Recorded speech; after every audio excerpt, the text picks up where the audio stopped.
एक ऐसी दुनिया जहां सांस लेने वाली हवा हथियार बन सकती है, जहां पानी तलवार बन सकती है, जहां आग से जंग जीती जा सकती है और जमीन आपकी ढाल बन सकती है।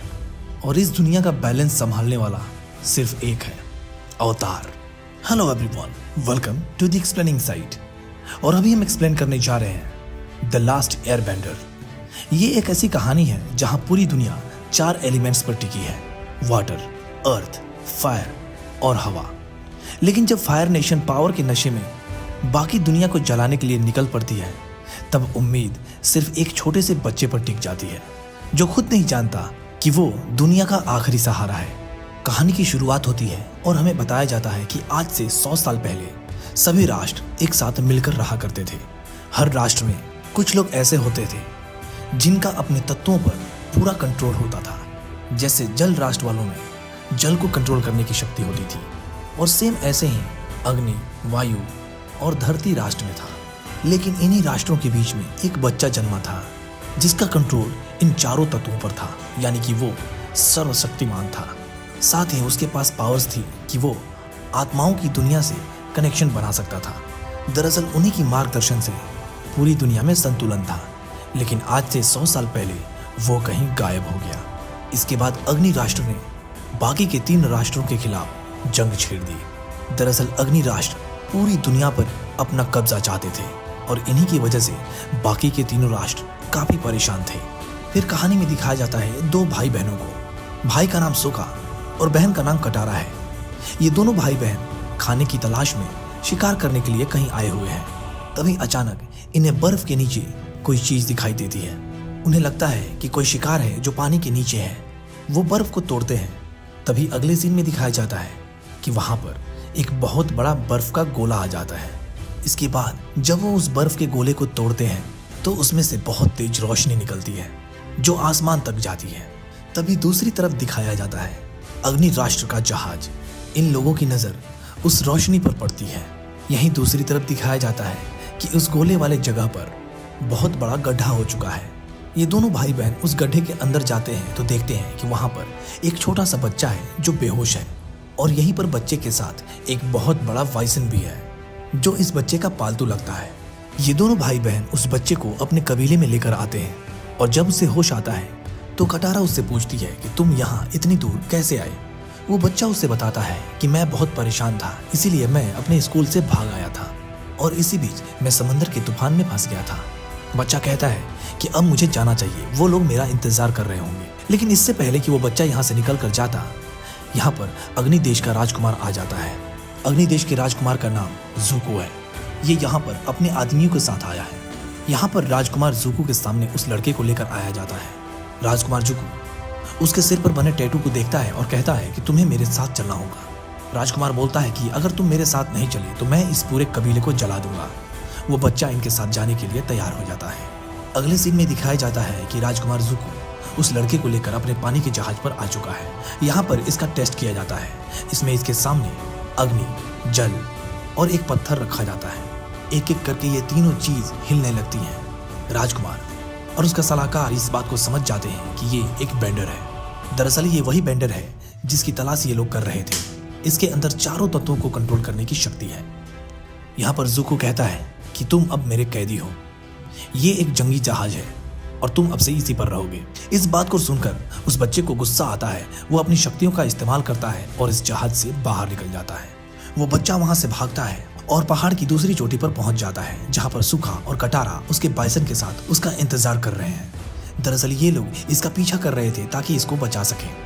ये बच्चा कहता है कि जल्द से जल्द मुझे अपने लोगों के पास जाना होगा। इसके बाद अगले सीन में दिखाया जाता है कि वो बच्चा उस जगह पर पहुंचता है जहां पर ये पढ़ा करता था। दरअसल ये भिक्षुओं की जगह है। यहाँ पर ये बच्चा, जिसका नाम आम है, ये कहता है कि जरूर मेरे लोग प्रार्थना वाली जगह पर होंगे। जब ये लोग प्रार्थना वाली जगह पर जाते हैं तो वहां पर कुछ नहीं होता, सिर्फ कंकाल होते हैं। यहाँ पर कटारा कहती है कि शायद तुम बर्फ के अंदर लगभग 100 सालों से दफन थे, क्योंकि जैसा मैं जानती हूँ 100 साल पहले अग्नि राज्य वालों ने वायु राज्य पर आक्रमण कर दिया था, क्योंकि उन्हें पता चला था कि यहाँ पर अवतार ने जन्म लिया है। इसलिए उन लोगों ने इस पूरे जगह को जलाकर खाक कर दिया। इस बात से इस बच्चे को यकीन हो जाता है कि कटारा सच बोल रही है, सब कुछ खत्म हो चुका है। तभी यहाँ पर एक बच्चा दौड़ता हुआ आता है। दरअसल वो अग्नि देश के सैनिकों से भाग रहा है। ये लोग उस बच्चे को बचाने की कोशिश करते हैं, तभी इन्हें भी पकड़ लिया जाता है और इन्हें एक गांव में लेकर जाया जाता है। दरअसल ये अग्नि देश राज्य के कब्जे में है और ये बच्चा इसी गांव का है। यहाँ पर पता चलता है कि इस गांव पर अग्नि देश ने आक्रमण कर दिया था, लेकिन वो लोग हार गए थे। उसके बाद उन्होंने मशीनों का सहारा लिया। उसके आगे ये गांव टिक नहीं पाया। वहाँ पर एक आदमी बताता है, इसी तरह से हमारे पूरे गांव को गुलाम बना दिया गया। यहाँ पर आम सभी लोगों को मोटिवेट करने की कोशिश करता है। वो कहता है कि मैं ही वो अवतार हूँ जो आज से कई साल पहले गायब हो गया था, लेकिन अब मैं आ गया हूँ। तुम सब डरो नहीं, तुम्हारी पावर ये धरती है, तुम्हारी शक्ति है। तभी वहाँ पर एक आदमी कहता है कि अवतार को एयर बेंडर होना चाहिए, लेकिन अभी तक इस धरती पर कोई भी एयर बेंडर नहीं है। इसके बाद आम अपने पावर्स का इस्तेमाल करता है और उन्हें दिखाता है कि वो एक एयर बेंडर है। इसके बाद ये लोग इस पर भरोसा करने लगते हैं कि यही अवतार है। यहाँ पर दिखाया जाता है कि धरती देश के लोग अवतार का साथ देते हैं और अग्नि देश के सैनिकों को वहां से मारकर भगा देते हैं। इसी गांव में एक स्टैचू के नीचे ये कहानी बताई जाती है कि अवतार यहाँ पर बार बार जन्म लेता है और ये स्टैचू उसी की है जब पिछली बार अवतार इस गांव में आया था। यहाँ पर अवतार बताता है कि इससे पहले कि उसके गुरु उसको अवतार बनाते, वो वहां से भाग गया था। यानी कि इसके पास सिर्फ हवा को कंट्रोल करने की शक्ति है, यानी कि अग्नि, जल और धरती को कंट्रोल करने की शक्ति इसके अंदर अब भी नहीं है। कटारा पूछती है कि तुम भागे क्यों? ये बताता है कि दरअसल जब मुझे पता चला कि मैं ही अवतार हूँ तो मुझे डर लग गया था, इसीलिए मैं वहां से भाग गया। पूरी कहानी जानने के बाद सुखा और कटारा इस बात को तय करते हैं कि आज के बाद एक एक करके सारे गुरुओं के पास जाएंगे और अवतार को जल, मिट्टी और अग्नि की शिक्षा दिलवाएंगे। इसके बाद दिखाया जाता है कि अवतार कहता है कि मुझे पानी की शक्ति चाहिए क्योंकि हवा की शक्ति मुझे आती है। इसके बाद पानी का नंबर आता है। अगले सीन में दिखाया जाता है आम को एक सपना आता है जहां पर उसे पता चलता है कि यहीं पर पास में एक वायु मंदिर है जहां पर वो एक ड्रैगन की आत्मा से बात कर सकता है। अगले सीन में दिखाया जाता है कि आम उस मंदिर में पहुंच चुका है। जब यहाँ पर वो पहुंचता है तो उसे पता चलता है कि ये मंदिर अग्नि देश वालों के द्वारा पूरी तरीके से नष्ट कर दिया गया है। तभी यहाँ पर एक मॉन्क आता है जो आम से कहता है कि अभी भी एक जगह है जो पूरी तरह से सुरक्षित है।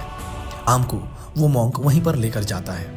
दरअसल ये वो जगह है जहाँ पर अवतार के सारे जन्मों की मूर्तियाँ रखी गई हैं, यानी कि अवतार ने जब जब जन्म लिया तब तब की मूर्तियाँ यहाँ पर सुरक्षित हैं। तभी दिखाया जाता है कि यहाँ पर अग्नि देश के सैनिक आ जाते हैं। दरअसल इस मॉन्क ने आम को धोखा दिया है। फिर दिखाया जाता है कि आम को बंदी बनाया गया है और उसे एक जगह पर बांध के लटका दिया गया है। दरअसल अग्नि देश के राजकुमार को उसके देश से निकाल दिया गया है और अब वो जब तक अपने देश में लास्ट एयरबेंडर को लेकर ना जाए उसे अपने देश में आने की अनुमति नहीं है।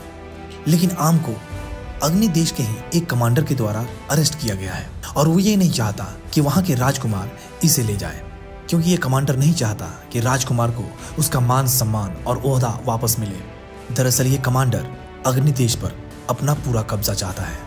वो कमांडर आम के पास आने ही वाला होता है कि वो खुद उस देश में आम को लेकर जाए कि तभी वहां पर एक नकाबपोश आता है और आम को वहां से बचाकर लेकर जाने लगता है। लेकिन ये इतना भी आसान नहीं होता है।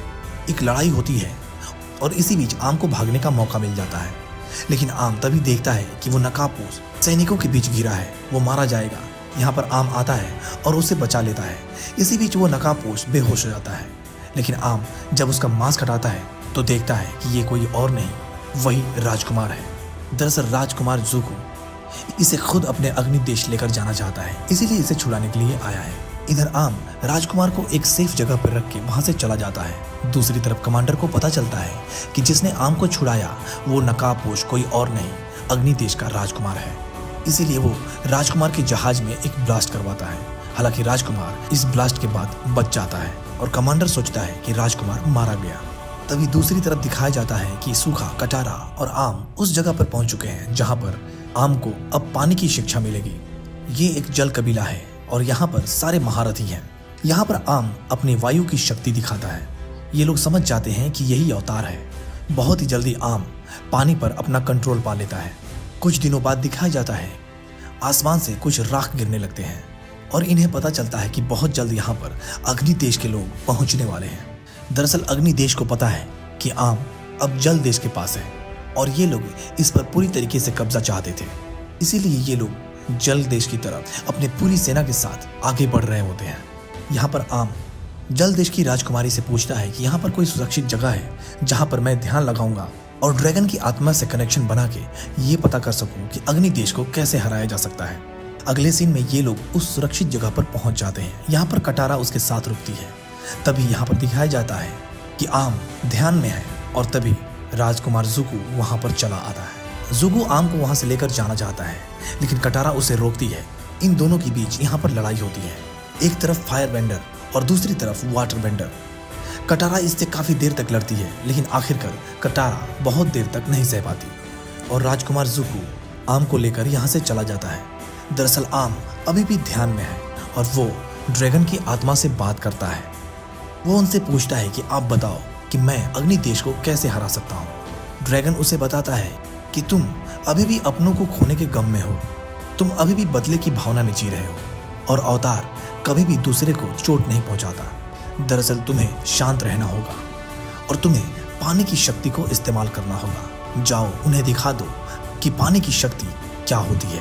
तभी वो होश में आता है और सामने राजकुमार जुगु को देखता है। यहाँ पर इन दोनों के बीच बहुत तेज लड़ाई होती है। दरअसल आम यहाँ से जाना चाहता है और राजकुमार जुगु उसे अपने देश लेकर जाना चाहता है। लेकिन इससे पहले कि कुछ होता यहाँ पर कटारा चली जाती है और राजकुमार को अपनी वाटर बेंडिंग से बर्फ में जमा देती है। लेकिन जाने से पहले आम राजकुमार जुगु के सर से उस बर्फ को हटा देता है ताकि वो सांस ले सके और जाते जाते कह जाता है कि हम एक दोस्त बन सकते हैं। इसके बाद आम जब बाहर निकलता है तो देखता है कि यहाँ पर अग्नि देश वालों ने अटैक कर दिया है। चारों तरफ तबाही मच चुकी है। फिर दिखाया जाता है कि जैसे जैसे रात होती है वाटर बेंडर्स यानी कि जल देश वालों की शक्ति बढ़ती जाती है। इसके बाद अग्नि देश का कमांडर कहता है कि मुझे पता है कि इससे कैसे निपटना है। इसके बाद दिखाया जाता है कि अग्नि देश के कमांडर और राजा एक साथ एक पवित्र स्थल पर जाते हैं जो जल देश का पवित्र स्थल है। यहाँ पर पानी है और पानी में बहुत सारी मछलियां हैं। इन मछलियों में से 2 मछलियां ऐसी हैं जिनका शरीर अलग ही तरीके से चमक रहा है।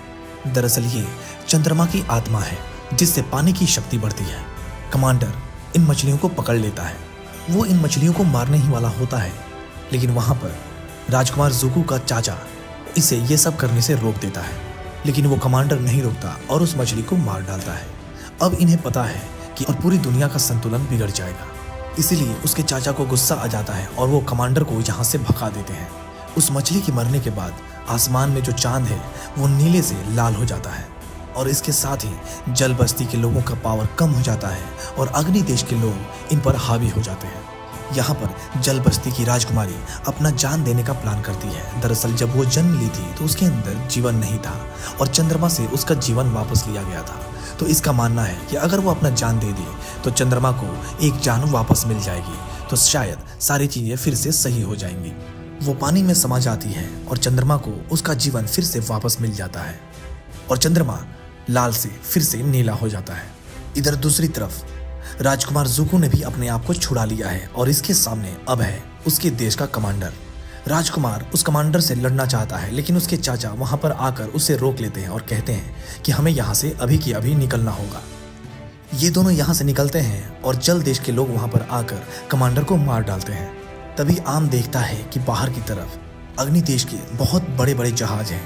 यहीं पर उसे ड्रैगन की सारी बातें याद आती हैं। उसने कहा था कि अपनी भावनाओं को पानी की तरफ बहने दो। इसके बाद आम ध्यान लगाता है। इस आम अपनी पूरी शक्ति का इस्तेमाल करता है। फिर दिखाया जाता है कि जल से एक बहुत बड़ी दीवार बन जाती है जो आसमान की ऊंचाइयों तक जा रही है। यह सब देख करके अग्नि देश के सैनिक डर जाते हैं और अपने हथियार डाल देते हैं। इधर दूसरी तरफ सारे जहाज भी वापस जाने लगते हैं और इस तरह से दिखाया जाता है कि जल बस्ती की जीत होती है और अग्नि देश हार जाता है। इसके बाद आम जब सबके सामने आता है तो सब लोग इसके सामने नतमस्तक हो जाते हैं। दूसरी तरफ दिखाया जाता है कि अग्नि देश का राजा ये बात बता रहा होता है कि एक शुभ मुहूर्त आने वाला है। उसके बाद अग्नि देश के पास बहुत सारी शक्तियां होंगी और उसके बाद हम जल बस्ती पर आक्रमण करेंगे और उन पर कब्जा कर लेंगे। और इस काम की पूरी जिम्मेदारी वो राजा अपनी बेटी को देता है जो बहुत ही शक्तिशाली है। इसी के साथ इस फिल्म में एक नए विलन की एंट्री होती है यानी कि ये लड़की। और इसी के साथ ये फिल्म यहीं पर खत्म होती है। देखते हैं इसके अगले पार्ट में क्या होने वाला है। आपको हमारी ये वीडियो अच्छी लगी तो कमेंट बॉक्स में जरूर बताएं। हमारे चैनल को सब्सक्राइब करें, वीडियो को लाइक करें और शेयर करें। मिलते हैं अगले वीडियो में, तब तक बाय बाय, टेक केयर।